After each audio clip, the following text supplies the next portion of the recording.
Hi MBN, Shannon here from I Cook You Serve. Today I'm joined with Mel and Steve from Safeguarding Futures. So thank you for joining us today. Oh, pleasure. Thank you. Pleasure. Thank you for having us. So your business started in 2017 and you have a background in financial services and social care. So tell us how you started your business. Well, it was a bit of a sort of a strange old thing, really, because we needed to come down back to Northampton to look after my dad or oversee his care because he's got Alzheimer's. And really, it was we sold the business up north. We sold our house. We came down. People know this story a little bit, and so we had some savings. We came down in a narrowboat, so we sort of did it in style. Sold the narrowboat as well, and we lived off our savings until we got a little bit bored, if I'm honest. And because we don't really like it. I mean, the thought of when you're in work and in business, to not be in business is quite seductive, isn't it? But when you're actually not doing anything, you kind of get a little bit sort of stir crazy. So I had a little light bulb moment in a pub on a Friday night, as you do with Melanie, and we sort of riffed around this for the rest of the evening, really, and it was like we got quite excited, and drank a lot, and just really that was about July 2017. Just thought we could merge exactly what our backgrounds were, bring them together, and just have a like one-stop shop for everything that we do. So, as a financial advisor, I've been taking will instructions since 1999, and Mel has been in health and social care in various guises since whenever, since leaving school, really. So that's all she's ever really done. So. And it was, we used to have conversations in the car around, we'd really like to advise people on our terms rather than sort of a regulated sort of, in a regulated sort of way, rather than, so we could actually be much more personal with people. So we decided that the wills and lasting power of attorney side of things would meld quite nicely with the health and social care advice. And we've gone really towards that sort of end of the market, if you like. More vulnerable people, elderly people, I guess. Just using our experience, and on top of that, with Steve's dad's condition, that gave us an even more experience to be able to share that with people, and then people hopefully would trust us that we knew exactly what we were talking about and where we were coming from. Yeah. Has caring for Steve's dad really shaped the business? How has that affected the interaction you have with people? In some ways, it's sort of given us inspiration to the way we develop the business, because the businesses the ideas we've had to develop the business, we were going to next year we're going to try to get up and running a situation where we oversee other people for their loved ones. So if you can imagine, if there's a doctor in London and they can't, and their parent, last remaining parent, needs care in the home, then we will oversee that and make sure the financial side of it's all right, the right carers are in, and all that sort of thing. Completely coordinate the package for people. So that's the next step. Yes, you're right. It's influenced an awful lot of what we do, looking after Steve's dad, because for all I've done everything health and social care can possibly give you in terms of experience, but it never equips you for looking after somebody, your own relative, your own loved ones. So that has helped to shape what we do and the advice we give, and we just want to keep moving that on, really. I think from that it's really clear that you have to have the right information, because you are quite directly, it's your business, but also it's directly affecting you, and that kind of two sides of the same coin is really important. Well, it's all about it's all about accuracy and integrity, I think. I mean, to engender the trust that we want with people who are very, they don't think twice, they think 3, 4, 5 times about using the sort of services that we offer. It's not exactly an impulse buy, is it? A will or lasting power of attorney. Usually these things are sort of prompted by people's life events in people's lives. So we need to be accurate and show integrity in everything we do. The thing is, all of the information and advice we give is out there. It's out there for anybody to get. But what we do is we break it down into very simple terms, and it just angers me. I've seen it from the other side. I've seen it as a working professional, as a nurse, as a social worker, how information and advice is guarded it's like a secret almost, that you can't have this because, you know, people end up thinking they're not entitled to services when they're not. So I'm now on the other side of that, and I can say to people, this is actually how it is. This is what you are entitled to, and it's actually quite scary, the lack of information and knowledge that people have to the basics. What is a care home? They don't even know what a care home does. They don't know the difference between a nursing home and a residential home. They just don't know where to start. That's the point. A lot of it's about the right approach. You know, they don't know how to approach the local authority, or the social services or the National Health Service, because and they've usually been sort of frustrated by the interaction that they have with them. It's usually their first time as well, because it doesn't happen often in people's lives, thankfully.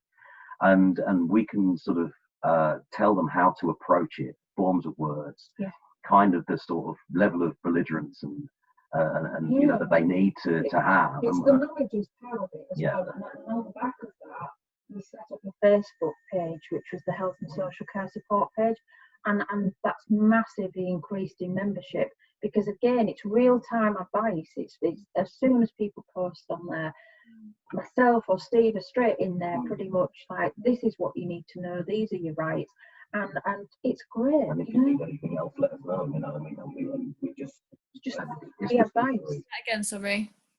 It's just all free advice, you know, it's all there in real time for people. And we just want to make sure that we break down those myths around what you're entitled to. I think breaking down those myths is so important, because like you said, it's about information, it's about knowledge is power, but because of the people that you're dealing with have gone through these life events, which is why they've got in contact with you, it's so important that the information is easy to understand, it's correct, and also to empower people a little bit, to kind of say that are your options, this is what you can do. There's a lot of information about there as to what you can't do, what you can do to this extent, but not giving the full idea. And I think for all of the services that we'll go into that you guys offer, it does give that full understanding of what people can access and what can really help people. And I think one of the major issues for people is understanding the funding streams for health and social care, and what bits they do need to pay for and what bits they don't, and again knowing what they're entitled to and how that works, because that again is a minefield for people. As well as what they can legally do to help them. Sorry, say that again, Steve. What they can legally do to help them pay for that care, and what they can't legally do as well. And that's a lot of the questions we get on the health and social care page are around, oh well, I've just disposed of this asset. Did I do the right thing? And you know, I put my house in the daughter's name? And so again, we make sure we give them accurate advice around what can and can't be done. The implications of that further down the line. So for the care information, the care funding advice that you guys provide, what other types of questions do people ask? So what information do you provide? Who do you typically work with? Let's go into that a little bit. Typically it's people who have just had a parent or a relative diagnosed with a long-term condition and they need to start accessing services. A lot of it is around dementia and Alzheimer's. But my background is also working with people with learning disabilities. So it might be parents or people who have relatives with learning disabilities and knowing what they can access there. But it is usually people who are just at the point of needing some type of service from health or social care. They're the typical ones that we get. And again, it's how does the funding work? Will they take my property to pay for my care?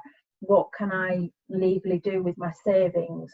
How does this all work? They're the kind of things we get. So for the people that you're working with, they're in quite a vulnerable position then, and they need to be proactive and that they can implement pretty much straight away. Is that correct? Yeah. Yes. A lot of people are in crisis to speak of, you know, when they approach us. I mean, often they're trying to sort of, you know, they've tripped over various things online and just become very confused with the contradictory nature of all the things that are out there. And somebody obviously mentions us, and they, you know, hopefully we leave people in a better position very quickly, you know, than they were in before they approached us. You know, it's music to our ears, I suppose, when people say, "Well, that was simple," you know. Thank you, you know, and it's. So it's carers and relatives. It's carers and relatives. That was our main sort of people when we started this, because we were then carers ourselves. We joined carers groups and we started to advise carers groups, and that's where it started to grow from, really. And people then trusted that we knew what we were talking about, really. So from that initial reaction that you need to provide people with, you also do wills and estate planning. So I assume that that's a little bit more pre-planning. How does that one work? Well, again, we get approached from all sorts of different areas, you know, from IFA contacts that I've had, independent financial advisors, that I have, and obviously the groups that we go into a lot of carers groups and things like that, and the will side of it is it's very important that people have a will. I mean, it's not something that as I say, it's not an impulse buy, but people make wills for all sorts of different reasons, to help them with their tax planning, to make sure that the kids, usually the kids, have their get their just desserts that went after somebody's passed away, and it makes sure that the money goes to where it should go to. Whether that means there's a little bit of trust planning involved in that, or whether there isn't, you know, we make sure that the right solution fits the right case. And I mean, it's something. It's just accurate advice about what's possible in the will. Because people come to us with no real idea about what they want sometimes, and it's like, you know, they always say, "Oh, my situation is going to be a bit complicated for you," but if you talk to them for 15 minutes, it isn't, not really. You get a kind of, with experience, you kind of get, when you're taking instructions, you get a picture in your head about what that situation should look like, and you draft it accordingly, and they go, "Oh yeah, didn't realise that. Yeah, you can do it, you know, that way," and it works. I think because you two both come across as very calm, and it's quite clear that you know what you're talking about, because you're working with people who need your help right then and there. That really helps, because whilst the people that you're working with might feel very unsure and not really know what to do, where to go, and that their situation is very unique, and whilst they don't know, you guys make it really clear that actually you do know, and that you do understand, and that ultimately that you can help. So I think that it's really, you put that across in such a nice way. Well, thank you. Calm and reassuring, we like to think. Yeah.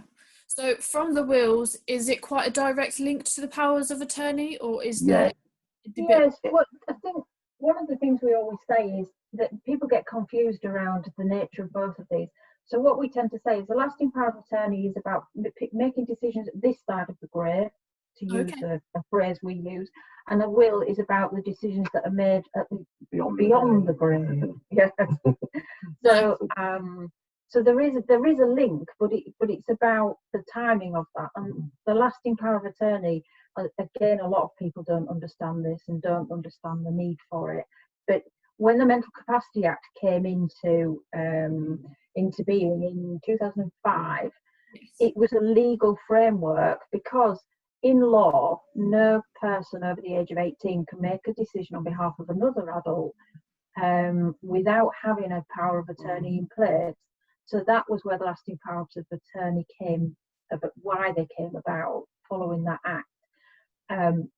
And people don't realise the implications of this. If you don't have them, you have no legal right to make decisions about your partner when it comes to financial decisions, or health and welfare decisions, where they're going to live, if they need a care home, if they need serious medical treatment and they don't have capacity. You have no legal right to make any of those decisions without a power of attorney in place. But they are essential. Very powerful documents, and everybody should have one, really. But obviously, people don't tend to really understand the need for making them until they're in a point of near crisis, if you like. So it's quite important that people do get their house in order, you know, straight away, and as soon as they're thinking about it, and it's done. They need to do it once. what we do as well, we tend to sort of go into the real detail of what somebody wants. So, you know, that all their preferences are discussed. I mean, we have a form where people go through their preferences, and it's things like, and it's guidance to the attorneys. I mean, it's things like, I would like my hair cut twice a month or something like that. If I live in a care home, I would like my personal care to be attended to by someone of my own gender or my own religion or whatever it might be. Want to be involved in a drug trial, for instance, Yeah. or I don't want any blood transfusions. And it's the about real detail that family members may not always know. And if you think about if somebody makes a power of attorney and it's not used for 20 years, then the guidance to the attorneys would be lost. I mean, you know, for instance, if say you made a power of attorney and then and you were appointed, I don't know, your brother and your sister, and then that you lost capacity, sadly, in 40 years' time. Well, they would need guidance as to what you actually really wanted, and that would that would be there as a letter of wishes for them, for their guidance. So we do that as well as part of it, and I think that's the people find that of value because they need as much guidance as possible. Yeah, they do. They need to understand their role completely. When or if it ever came that they needed to use that power. And we write to the attorneys to make sure that they know what they're getting, and executors as well, as far as wills and they're concerned. The other thing about power of attorney documents is that somebody has to confirm that the person has capacity to make them, so that they're not being coerced, that they have the mental capacity to understand what they're giving in that document. Now, with my background and experience, I'm able to do those capacity assessments. If somebody's recently had a diagnosis of Alzheimer's, for instance, doesn't mean they can't have a power of attorney, but I have to be certain that they have the capacity to understand what they're signing. And I've also done that with adults with learning disabilities. It doesn't mean they don't have the ability to make that decision, but I can legally test that out. Yeah. So, and if we're not sure, we'll bring other professionals in to do that for us. We've done that before. I think that understanding that you can that you've just provided there, that actually that this is something else that you can offer, the capacity testings, that leads really nicely into the details that you provide, because ultimately it's about getting to know the person, and that's something that you really give, and that you really put into the work that you offer. So I think that's it is really important, and myself, I didn't realize how important that was, and also how it works, like when you're dealing with people that are sick, or that are potentially they're all dying, but that are closer to that time than others. It's very emotional, and because of how calm you are, because you look to the details, it must make that time a lot easier for the people that you work with. Yeah, we'd like to think so. I think, we take as long as it takes with these documents. But there are some people we've had to go back 2 or 3 times to do the capacity assessments because it wasn't a good day when we did the first one, and it's decision specific. So we've got to be absolutely sure. So we just take as long as it takes and reassure people along the way that, obviously they're confident that we know what we're doing. And if we didn't feel a person had capacity, then we would advise them of what they do, because they can't have a lasting power of attorney. So, and there are things that you can do instead, extremes, that we help them with as well. So we'll guide them through those forms, the deputyship, and we can help them with those forms as well. So it's an all-encompassing service, I guess. I mean, we try and help anybody with anything that's relevant, really, to make their situation better. We just can't walk away. No. I think that helps people really put their trust in your hands. So something else I wanted to ask you about was probate. Right. Well, probate is one of those things that people require when a loved one's passed away. So if there's a will, the executors will go to to cut a long story short, will go to the probate office and swear an oath, and they'll get a grant of probate, and then that allows them to go to the person who's deceased's bank accounts, for instance, and get them distributed as per the will. So they'll deal with any investment houses or anything like that, and bank accounts and dispose of property, but they can only do that if they've got a grant of probate in place, and that's granted because they were named as executor on the will. Now that work, we farm out to a trusted third party, shall we say. And but we hold the client's hand, and they just do the dotting of the I's and crossing of the T's Yes. in terms of the process. But we sort of are the honest brokers, if you will, on that score. But, I think it's nice that you offer all of these services, but actually you still use the community around you. You still kind of refer out, because that's a really nice way, because you can do so much, because you have so much knowledge, but also it's reassuring that the things that like you don't do, you still support your clients through.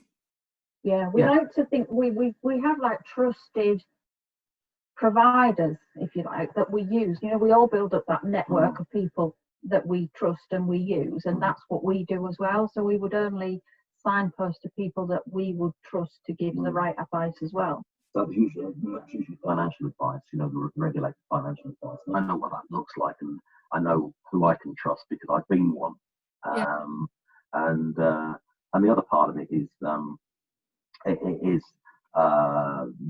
for the protection side of things. If there's life cover that needs writing, or critical illness or income protection to protect people's wages when they come out of work, and crikey, we're in that sort of situation at the moment. I can do that. I do that under a different hat. Oh, we forgot that. Yeah, we do. We usually do forget that. That's a bit. So yeah. Something you guys are working on or working towards is becoming a social enterprise. What is it? How does it make a difference to the people that you work with? Just give us. I don't know what a social enterprise is, so please. Well, what we're passionate about is making sure that that we're not. You've got to put it in the right way, I suppose. But what we're passionate about is making sure that we're making a difference to society as such. So so we're offering services and products that are at an accessible price in an accessible way, and the service is friendly and honest and accurate. But we don't want all of our profits to go into our own pockets. What we're looking for is for at least half the profit that we make to be redistributed into things that we can do for free, if you like, so that the advice pages and things like that. So we tend to do so that's really how we're looking at it. We're looking towards getting a social enterprise mark, which is effectively the sort of kite mark for the social enterprises. We were down that road a little bit, a quarter of the way down that road, and then obviously the lockdown came, and we're kind of putting that on hold for the time being. But it's a work in progress, and we'll get up and running with that. We do think it's something that kind of sets us apart, because we have so much going on under Safeguarding Futures banner, and we looked into it, and we do meet the criteria for a social enterprise because of all that advice and support we give. So yeah, well, that's the next step really, about going down that route. As a social enterprise, you've got to have that ethos, and you've also got to be a trading company. They're the only things that really underpin it all. So if you've got a kind of a socially conscious, a company with a social conscience, I think that's probably the best way of putting it. You're kind of halfway there, and then it's all about making sure that you can validate where your profits go. Yeah. But yeah, that's what a social enterprise was. Wow, I think that's really interesting to know, and to know that you guys are doing as well. That such a massive element of that is giving back. So you give back in the information that you provide. You make sure that the information is first of all correct, then easy to understand, but you offer so many other services around that supports it. And I think that giving back element in business is so important, and something that you guys both do really, really well. So thank you for that. Thank you. Is there anything else that you guys want to mention? How have you guys been affected by everything that's going on? Have you been affected? Well, we can still trade. I mean, we can still do everything online, or by phone, or in this sort of forum, and by Zoom, and it's so instructions can be taken and interviews can be conducted in much the same way as we would do if we were face to face. And then we can send out the documents by post. get them to be, you know, witnessed. That can be a little bit problematic for certain people, that getting wills witnessed at this particular moment in time, because the guidance, social distancing guidance, needs to be clarified on that, really. But most people are sensible about it. You know, if they're going to witness a will and have it sign a will and have it witnessed, then they can do it in the garden, maybe, you know, 2 meters apart. And there's some creative ways out there. There are. And I think also what it's done at the moment is, it's funny, we've had a lot of queries that we weren't expecting, because I think people are suddenly realizing how critical this virus is, and we've known of people that have passed away as a result of it as well. Had one this morning, actually, we found out about. Oh, I'm sorry. I think it yeah, I mean, it was shocking, but it's making people realize that they do need to get things in order.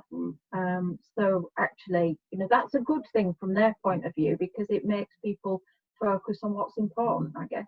Yeah, absolutely. So I'm glad to hear that for you guys it's business as usual then, that you're still doing what you're doing. I think one thing that I've noticed when doing online video calls is that sometimes there's not that feeling there of when you're actually in a room with a person. But I feel off the back of that, I feel like you guys, because of how you come across, it kind of cuts out all of that distance that I know I've been feeling on other calls, but you guys have really cut that out, and it feels like we're almost in the same room. Like there is that real level ground. So thank you for that. Thank you for saying that. That's very nice of you. Yeah. How can people get in touch with you both? Go on, Mel, you do it. Well, this way, of course. They can FaceTime us. They can email us. They can go through Facebook, LinkedIn, our own website, and of course our phone numbers, which are 07795 578 07904 480 154.